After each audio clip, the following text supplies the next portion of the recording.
দেখো আজকে আমি একটা নতুন রেসিপির সঙ্গে চলে এসেছি। এই রেসিপিটার নাম হলো কচুরি। ঠিক আছে, আলু ভরে কচুরি বানাবো। আর অনেক দিন থেকে মন করছিল একটু কচুরি খাবো বলে, লেকিন এমন গরম পড়ছে তাতে আর মন করলো না। তাই আজকে দেখি ভালোই একটু মৌসুমটা ঠান্ডা আছে, সেই জন্য আমি চলো আজকেই ট্রাই করা যাক। আজকেই খেয়ে নিই বানিয়ে। ফির সকাল সকাল উঠে পড়েছি, উঠে ফির ভাবছি চলো কটা আলু আছে, আলু কটাকে নিয়ে আসি আমি। ফির নিয়ে কি করলাম, দুই টুকরো করে কেটে নিয়েছি। কেটে নেওয়ার পরে ওনাকে তো ভাই স্নান তো করাতেই হবে, বিনা স্নানে তো আর পাকানো যাবে না। সেই জন্য আমি পানি ঢেলে দিলাম কুকারের ভিতর, আর 2-3 বার করে ওনাদের আচ্ছা করে স্নান করিয়েছি। ঠিক আছে, করে টরে তারপরে কি করব, আমি ওনাদের একটু জল দিয়ে ব্যাস বসিয়ে দিলাম কুকারের ভিতরে। আর কুকারের ঢাকনটাও বন্ধ করে দিয়েছি। এখন কি হবে, এনাদের সেদ্ধ করতে হবে। তাই সেদ্ধ भी हमने বসিয়ে দিয়েছি। আমি বলি চলো 2 সিটি মারবে, বেশি সিটি মারবে না, কিন্তু বেশি সিটি মারলে কিন্তু পুরো মহল্লার লোক চলে আসবে। ঠিক আছে, দুটোই মারবে।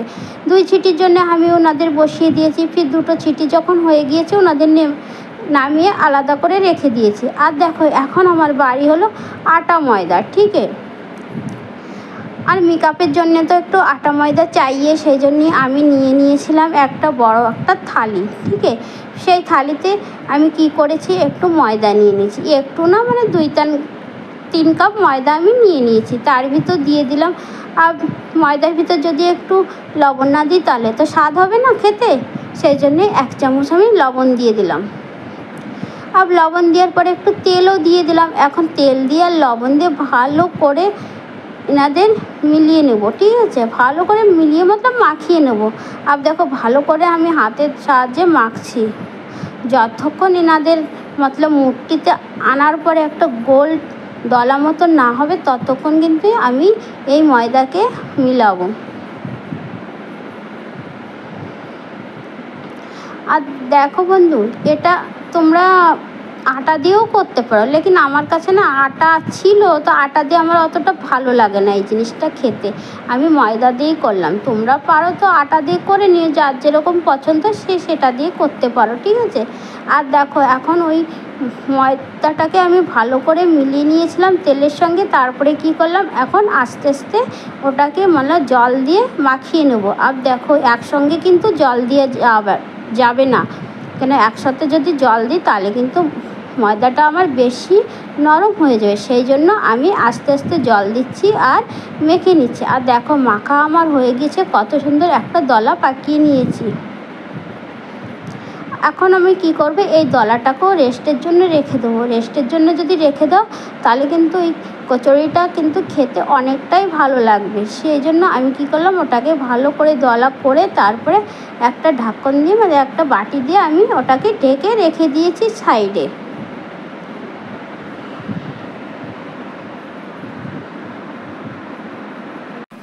আমার কিন্তু এই কচুরিটা খেতে কিন্তু অনেক ভালো লাগে। ঠিক আছে, এই আলু দিয়ে কচুরির পুর ভরে খেতে যা মজা লাগে না বন্ধুরা। কার কার এরকম কচুরি ভালো লাগে? আমার তো খুব ভালো লাগে। যার যার ভালো লাগে সে একটু কমেন্টে জানিও না। আর দেখো এখন তো আমি ওটাকে রেখে দিয়েছি সাইডে রেস্টের জন্য। আর মশলা তো কিছু লাগবে, সেই জন্য আমি নিয়েছি একটু রসুন আর একটু আদা আর একটা পেঁয়াজ আর কিছু কাঁচা লঙ্কা। দেখো কাঁচা লঙ্কার ভিতরে একটা লাল লঙ্কা চলে এসছে। ঠিক আছে, আর সব মশলাগুলো আমি কি করেছি, কুচি কুচি করে নিয়েছি। দেখো আলুটাও চলে যাচ্ছিলো, বলে আমাকে ছেড়ে দাও। আমি বলেছি তোমাকে ভাই আজকে ছাড়া যাবে না, আজকে তো তোমাকে আমি পুর ভরে কচুরি বানিয়ে খেয়ে নেবো।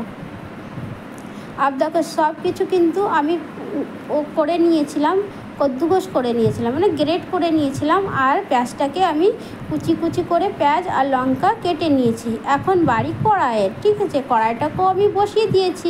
আর বসার পরে কড়াইটা যখন আমার গরম হয়ে গেল, বেশি না 2 চামচ তেল দিয়েছি, ছোটো 2 চামচ তেল দিয়েছি। আর তেলটাকেও আমি গরম হওয়ার ইন্তজার করছি যে কখন তেলটা আমার গরম হয়ে যায়। দেখো তেলটা তো এখন আমার গরম হয়ে গিয়েছে। এখন আমি দিয়ে দিচ্ছি 5 ফোড়ন।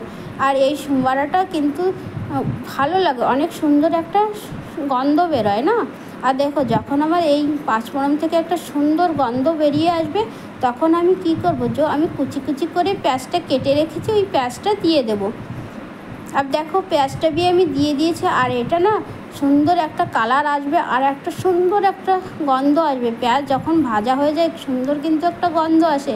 আর দেখো পেঁয়াজটা দিয়ে আমার ভাজাবি হয়ে গেছে, সুন্দর একটা যখন গন্ধ এসেছে তখন আমি কি করেছি, যে রসুন কুচিটা ছিল সেই রসুন কুচিটাও আমি ওর ভিতর দিয়ে দিয়েছি। আর রসুনের থেকেও যখন একটা সুন্দর গন্ধ ছাড়বে তখন কি করব, আমি যে আমার আদাটা আছে আদাটাকেও দিয়ে দেবো। মানে একসঙ্গে সব মশলা অ্যাড করব না বন্ধুরা, কেন সব কিছু যদি একসঙ্গে দিয়ে দিই কোনোটা কম ভাজা হবে কোনোটা বেশি ভাজা হয়ে যাবে না, সেই জন্য এক এক করে জিনিসগুলো দিব, আমি মশলাগুলো এক এক করেই দেবো। আর দেখো সব কিছু তো ভালো ভাজা হয়েছে আর সুন্দর একটা গন্ধ আসছে, তারপরে লঙ্কা কুচিটা দিয়ে দিয়েছি। আর লঙ্কা কুচিটা যদি আগে আমি দিতাম তাহলে কি হতো, অনেকটা মতলব ঝাঁঝ বেরোতো, অনেক কাশি পেত, সেই জন্য আমি লঙ্কাটাকে পরে অ্যাড করেছি। আর দেখো তারপরে কি করেছি, একটু দানা হিং দিয়ে আমি দিয়েছি। হিঙের গন্ধটা কিন্তু খুব সুন্দর লাগে, আর হিং খাওয়াও কিন্তু অনেক ভালো, মানে বেশি খাওয়া ভালো না, মতলব মিডিয়াম খাওয়া ভালো, ঠিক আছে, বেশি খেলে আবার কিন্তু লোকসান করে। তারপরে মশলার ভিতরে একটু জল দিয়ে দিয়েছি। কেন জল দিয়েছি, আর মশলাতে এখন তো আমি গুঁড়ো মশলা দেবো সেই জন্য। আর গুঁড়ো মশলা যখন তেলের উপর দেবো, জল যদি না দিই তাহলে মশলাটা তো আমার জ্বলে যাবে না, পুড়ে যাবে, সেই জন্য একটু জল দিয়ে নিলাম আগের থেকে, ঠিক আছে। তারপরে যত মশলা আছে হলদির গুঁড়ো আর ধনের গুঁড়ো আর লঙ্কার গুঁড়ো আর থোড়াসা দিয়েছি গরম মশলার গুঁড়ো আমি দিয়ে দিয়েছি। তারপর দেখো পুরো মশলাটা ভালো করে ভেজে নিয়েছি। এখন কি করব, যে আলুটা আমি ম্যাশ করে রেখেছিলাম, আমি কিন্তু হাত দিয়েই ম্যাশ করে রেখেছিলাম, কেন আলুটা আমার ঠান্ডা হয়ে গিয়েছিল, সেই জন্য আমি হাত দিয়েই ম্যাশ করে নিয়েছি, ঠিক আছে। তারপরে দেখো আলুটা দিয়ে দিয়েছি, এখন ভালো করে আলুটাকে মশলার সঙ্গে মিশিয়ে নেব।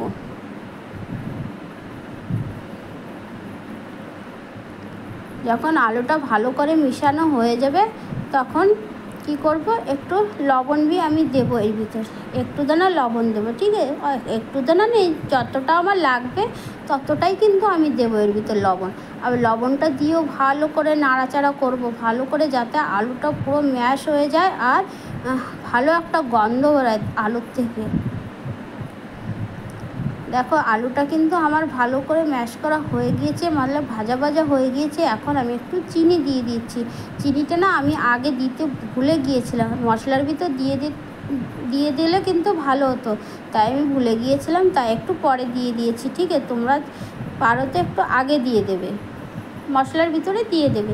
আর দেখো পুরো আলুর পুরটা কিন্তু আমার তৈরি হয়ে গিয়েছে, ঠিক আছে। এখন আমি কি করব, এটাকে নামিয়ে নেব। দেখো আলুর পুরটা তো আমি নামিয়ে নিয়েছি, আর আলুর পুরটা কিন্তু ঠান্ডাও হয়ে গিয়েছে। আর এখন আমার কচুরিগুলো বানানোর বাড়ি। আর কচুরির জন্য যে আটাটা আমি আলাদা মেখে রেখে দিয়েছিলাম সেটা দেখো কত সুন্দর হয়ে গিয়েছে না, কি একটু রেস্টে রেখে দিলে না ভালো হয়, সেই জন্য আমিও 10-15 মিনিটের জন্য রেস্টে রেখে দিয়েছিলাম। দেখো রেস্টে রেখে দিয়েছি। এখন কি করব, এটাকে আমি যতটা আমি গোল গোল চাইয়ে ততটা করে আটা নিয়ে গুলি বানিয়ে নেব। আর দেখো গুলি তো আমার বানানো হয়ে গিয়েছে সব, মানে এক সাইজের, একবারে করলে এক সাইজের মতন হয়, ঠিক আছে, সেই জন্য আমি এক সাইজের মতন সব গুলিগুলো করে নিয়েছি। আর হাতের দ্বারায় দেখো ময়দা মাখিয়ে হাতের দ্বারায় গোল গোল করে আমি একটা কাটুরি মতন বানিয়ে নিচ্ছি। কেউ কেউ তো বেলেও নেয়, ছোটো ছোটো পুরির মতন বেলে নেয়, লেকিন আমি হাতের দ্বারাই করছি, হাতের দ্বারাই আমি কাটুরি বানিয়ে আমি এখন কি করবে, এই পুরটাকে এই বাটির ভিতর বা কাটুরি যে বানিয়েছি এর ভিতরে আমি ভরে দেবো, পুর ভরবো, ঠিক আছে। পুর ভরে তারপরে হাতের দ্বারাই থোড়া হালকা হাতে মাথায় দাবিয়ে ওটাকে আমি পুরো গোল করে নেব। যখন পুরো ময়দাটা আমার গোল হয়ে যাবে পুর ভরে, তখন কি করে ফির হাতের দ্বারায় ময়দা মাখিয়ে চেপে চেপে ওকে আর একটু বড় বড় গোল করে নেব। দেখো হাতের দ্বারায় কিন্তু ঘুরিয়ে ঘুরিয়ে আমি গোল করে নিচ্ছি। এমন করে করলে কী হয় জানো, পুরটা বেরিয়ে আসে না, বেলার সময় পুরটা একদম বেরোবে না। দেখো এখন আমি হালকা হাতে বেলুন দিয়ে এখন কি করব, হালকা হাতে যতটা আমার চাই, আর কচুরি কিন্তু বেশি বড় হয় না, ঠিক পুরির সাইজের বানিয়ে নেব। এমন করে আমি কি করব, সব পুরি পুরিগুলো মানে কচুরিগুলো সব বানিয়ে নেবো, ঠিক আছে? এমন করে সেম এমন করেই বানিয়ে নেবো। তোমরা যদি হাতের দ্বারায় না বানাতে পারো তাহলে কিন্তু বেলুন পেড়ে বেলে ছোট ছোট করে পুরি বানিয়ে তারপরে এমন করে বানাতে পারো। আর দেখো সবগুলো কিন্তু এক এক করে এমন করে বানিয়ে নেব, ঠিক আছে? হাতের দ্বারাই বানাচ্ছি, কিন্তু আমি কিন্তু বেলুন পেড়ে এখনও ইউজ করছি না। পরে হালকা হাতে একটু বেলুন পেড়ে দিয়ে মতলব পুরির মতন বানিয়ে নেব। বন্ধুরা, এই রেসিপিটা খেতে কিন্তু অনেকই মজাদার। সকালবেলায় নাস্তায় যদি এমন একটা সুন্দর রেসিপি সকাল সকাল হয় তাহলে কি না ভালো লাগে, পুরো দিনটাই ভালো যায় মনে হয়। ঠিক আছে, তোমরাও ট্রাই করে খেয়ে দেখো বানিয়ে কেমন লাগে। আর যদি ভালো লাগে একটা কমেন্টে আমাকে বলো যে কেমন লেগেছিল। আমার তো খুব ভালো লেগেছিল, আমার ছেলে মেয়েরও খুব ভালো লেগেছিল। আর আমরা না এটাকে একটু সস দিয়ে খেয়েছিলাম। সস দিয়ে খেতে তো অনেকই ভালো লাগে। বন্ধুরা, আজকে তো তোমাদের আমি আলুর পুরের কচুরি দেখালাম, আর একদিন তোমাদের ডাল ভরে পুর ভরা কচুরি দেখাবো, সেটাও খেতে কিন্তু অনেক মজা লাগে। ঠিক আছে, দেখো সব কচুরিগুলো আমি কি করেছি বেলে নিয়েছি, এখন বাড়ি ভাজা। ঠিক আছে, এখন ভাজার জন্য তো একটা কড়াই চাইয়ে, সেই জন্যই আমি কড়াইটাও নিয়ে নিয়েছি। আর কড়াইয়ের ভিতর কিছু তেল নিয়ে নিয়েছি, একটু তেল বেশি লাগবে। দেখো তেলটা আমার গরম হয়ে গিয়েছে। আমি কি করেছি মতলব বেশি কমও না আর বেশি তেজও আঁচ রাখিনি, মতলব ধিমে আঁচে আমি এটাকে পাকিয়ে নেব। ঠিক আছে,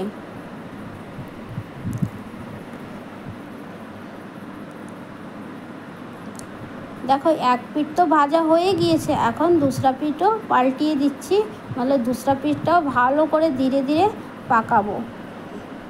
আর যদি বেশি তেজে গ্যাসের ফ্লেমটা যদি বেশি তেজ করি তাহলে কিন্তু উপরের পিঠটা তো ভাজা হয়ে যাবে আর নিচে যে পিঠ রয়েছে ওটা কিন্তু কাঁচা রয়ে যাবে। সেই জন্য ধিমে আঁচে ভাজলেই ভালো হবে। তাই কি করবে, তোমরাও কিন্তু আমার মতন ধিমে আঁচে ভেজে নেবে। দেখো এমন করে আমি কত সুন্দর ফুলেছে না, এমন করে আমি সব কচুরিগুলো ভেজে নেব। আর বন্ধুরা, কচুরিটা খেতে যা হয়েছিল না, ফির তোমাদের বলছি তোমরা কিন্তু ট্রাই করো, ঠিক আছে? ভুলো না কিন্তু। সকাল সকাল এরকম নাস্তা পেলে কার না ভালো লাগে বলো?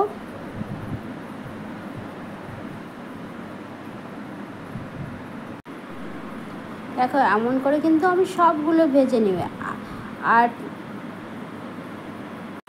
বন্ধুরা, আমার রেসিপিটা কেমন লাগলো যদি তোমাদের ভালো লেগে থাকে একটা কমেন্ট করে দিও। আর আমার ছোটিসি চ্যানেলকে সাবস্ক্রাইব করে দিও, ঠিক আছে? বেশি বড় না আমার চ্যানেলটা, অনেকটাই ছোট। ঠিক আছে, এখন আমি দেখাবো আমার কচুরিগুলো কেমন হয়েছে। দেখো,